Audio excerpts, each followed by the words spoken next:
You walked into a bank, you filled out a form, they said no, no explanation, no appeal, no record you could see. Before you sat down, a file existed. Your name was in it. The bank already knew. 34 million Americans have been through this. Most never found out why. Tonight, you will. In 1971, a company was quietly built into the foundation of American banking. Its name, ChexSystems. Most Americans have never heard of it. Most banks use it every day. ChexSystems is not a credit bureau. It does not track whether you pay your bills. It tracks whether banks consider you a risk. Founded in 1971 and now owned by Fidelity National Information Services, FIS, a financial technology company with $14 billion in annual revenue, ChexSystems functions as a private intelligence network for banks. When you apply for a checking or savings account at 80 to 90% of U.S. banks, the institution does not call you. It calls ChexSystems. The query takes seconds. The result determines whether you walk out with an account. The result follows you for 5 years. ChexSystems holds records on over 300 million individuals and companies. It is not a government system. It has no public oversight board. It is a private product, sold to banks, operated by a corporation. Banks do not just use ChexSystems as a client, they feed it. Every time a bank closes an account, flags a customer, or reports an unpaid overdraft, the report goes into the network. That data becomes available to every other bank in the system. One bank's decision becomes the entire industry's wall. The second private layer is called Early Warning Services, EWS. It operates differently. EWS is not owned by a third party. It is owned by the banks themselves. Bank of America, Capital One, JP Morgan Chase PNC, Truist, US Bank, Wells Fargo. 7 of the largest financial institutions in the United States jointly own the system they use to screen you. EWS retains negative records for up to 7 years. It updates in near real time. When one of its 7 owner banks flags you, all 7 know within hours. And EWS operates something else you recognize, Zelle, the peer-to-peer payment network used by over 2,000 banks and credit unions. Owned by the same company that decides whether you can bank at all. What these 2 systems share is this. They operate entirely outside your view. They are consulted before the conversation begins. And when they say no, no one is required to tell you why. This is where the score is revealed. ChexSystems assigns you a number, a qualifier score. It ranges from 100 to 899. Banks typically reject applicants below 500. You have never been told what your score is. You have never been told it exists. It was calculated before you arrived. The system was not designed to prevent fraud. It was designed to protect banks from loss. Those are not the same thing. What happens when the system protects itself from you? We document next. To understand what lands you in the system, understand what the system is actually measuring. ChexSystems does not record positive banking history. It records only negative events. An account that operates cleanly for 20 years leaves no mark. A single unpaid overdraft fee of $12 leaves a 5-year record. The most common triggers are an overdraft you didn't clear, a checking account closed by the bank involuntarily, a check returned insufficient funds, suspected fraudulent activity which is defined by the reporting bank, not by a court, a joint account held with someone whose banking history is negative. That last item requires attention. If you opened a joint account with a spouse, a parent, a roommate, and that person's banking history was flagged, you may be in ChexSystems today. Not for anything you did, for something done by someone else on an account you shared. Early Warning Services adds another category, identity theft and account abuse. This includes forgery, check kiting, and something called paper hanging, writing checks on accounts that have already been closed. But EWS also flags consumers for high-risk patterns, excessive account inquiries, unusual transfer volumes, behaviors that resemble fraud without being fraud. Here is the structural problem. ChexSystems only reports what banks submit.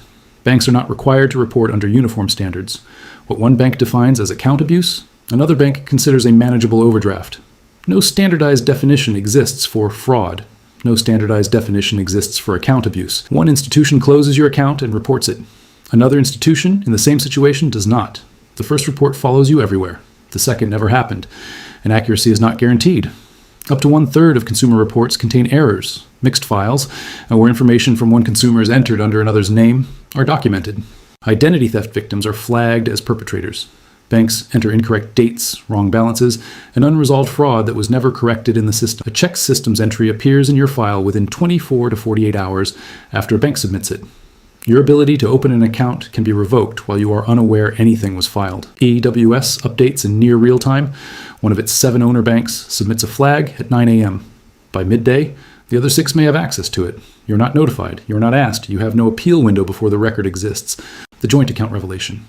The person sitting across from you at a bank may be the reason you cannot open an account today.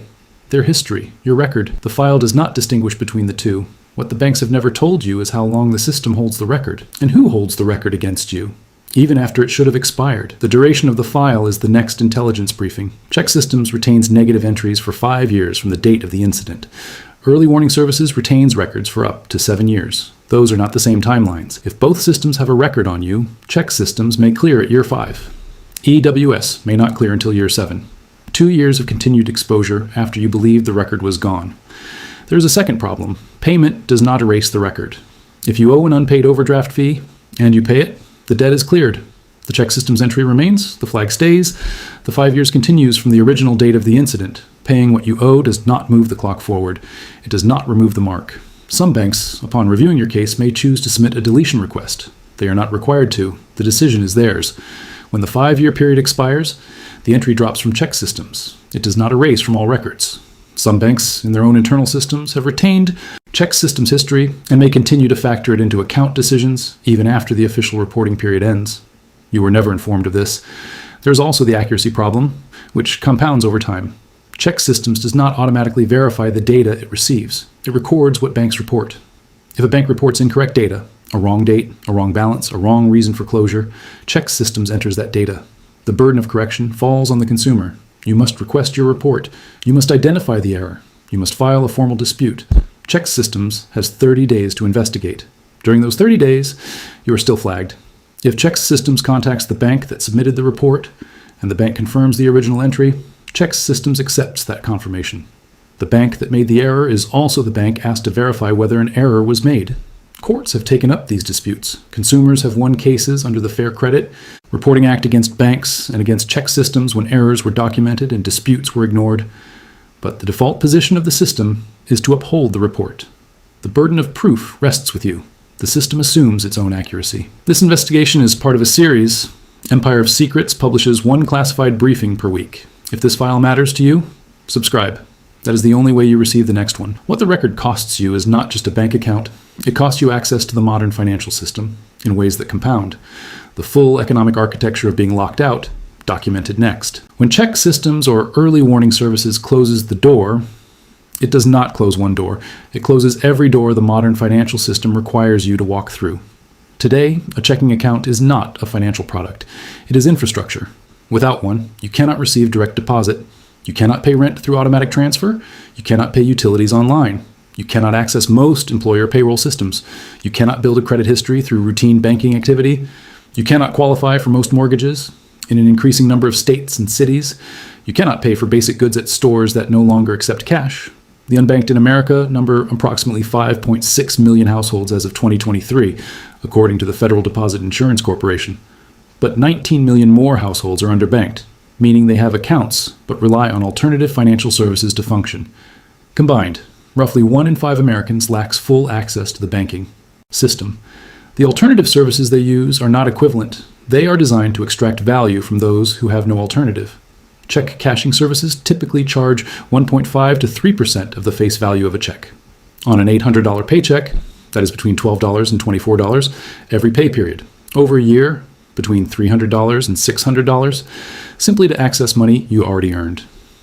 Payday loans charge what the Consumer Financial Protection Bureau has documented as an average annual percentage rate of 391%. Some exceed 600%. On a $300 loan, the standard repayment cost is $345. 80% of payday loans are not repaid within the 2-week window.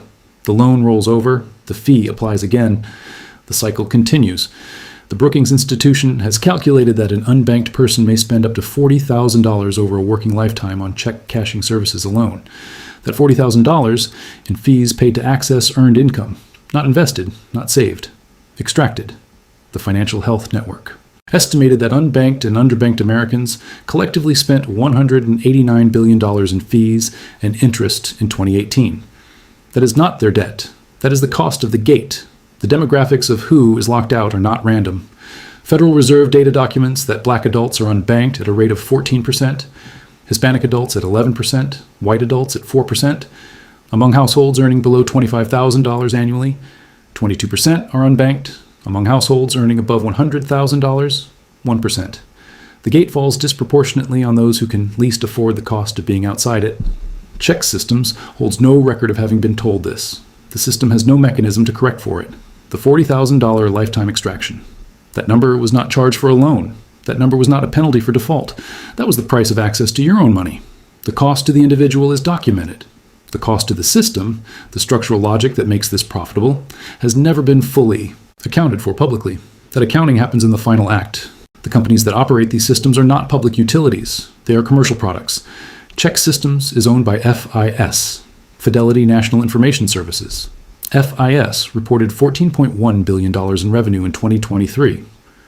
ChexSystems is one of its data products, sold to banks on a subscription and per query basis.